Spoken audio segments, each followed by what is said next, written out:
Okay, so let's move on to effective customer meetings. And by the way, I am also a customer because I'm working with 2 of the student project teams. We've given you advice previously on how to prepare for the customer meetings. Like the customer has to have had a chance to play around with the application, see some fake data.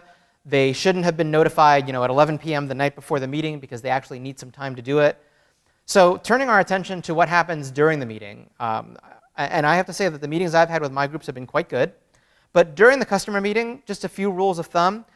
Cell phones off unless you're using your phone to, for example, take a picture of the whiteboard after everybody's been brainstorming on it.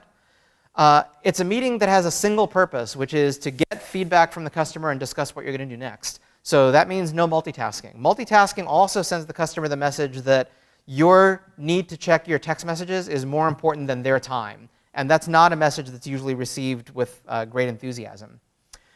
We advise you to always publish the agenda in advance. That's one of the various A's and samosas. So if you've done that, then a typical agenda you might go through would include starting with what did we say at the last meeting that we were going to do, and let's review if those things got done.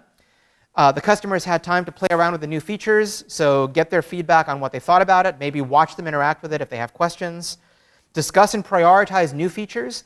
Every time I have a customer meeting with my teams, we always come out of the meeting with more stories than we think are going to be possible by the next iteration. But if things go unusually fast, they might get to them. So we clearly prioritize them so that if they end up working fast, they can get more stories done, but they know which ones are clearly the highest priority ones. Bringing mock-ups or storyboards is really great. It takes a lot more time to draw a mock-up than it does to show one. So whether you show it on the screen or bring pieces of paper, bringing something that sort of gets the customer engaged and for example, helping to choose among alternatives, as opposed to trying to construct the entire mock-up from scratch with the customer in the room. Have at least one person taking copious notes. You can always go through the notes later and sort of extract the high-order bits, but it's usually better to err on the side of too much. And again, the only people who are having their laptops open is the people who are taking notes or experimenting with the app or doing something related to the meeting, right? If the laptop is open, it's not because somebody is checking their email or doing some other task that isn't related to what's going on in the meeting. And since the customer meeting is much different from a checkoff in lab, the whole point of the meeting is to make sure that you and the customer are still on the same page. So even if you want to demonstrate new stuff during the meeting that the customer hasn't had a chance to see, maybe you just finished a brand new feature last night, let the customer drive. And if they have not already driven, let them drive during the meeting, because it's different to see someone use a feature than to actually use it yourself. And if you're demonstrating a new feature, again, even if it's demonstrating for the first time, demonstrate it in production, right? If it works in production, that means that after the meeting is over, the customer potentially can go play around with that feature some more, and maybe kick the tires a little harder than they were able to do during the meeting. Dress, you don't have to wear a suit. This is California. But at least the way I used to dress for lab, I would not want to meet a customer that way, because it does send a message about how much you respect their time and effort. So this has not been a problem in my experience, but I thought I'd put it out there just as a just in case.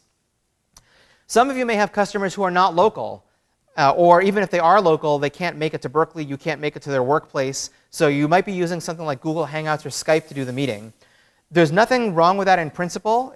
That's certainly better than not having a meeting, but it is much harder to be effective in a remote meeting, even with great meeting technology. So all of the things on the previous slide, you have to do them twice as conscientiously if you're doing a remote meeting, because often there are nonverbal cues like body language and facial gestures that just don't come across when you're doing a Hangout or anything like that. Floor switching is distracting on Google Hangouts, so who's talking when. So the idea of having one person really leading you through the meeting and facilitating input from others, even more important if you're trying to do the meeting remotely.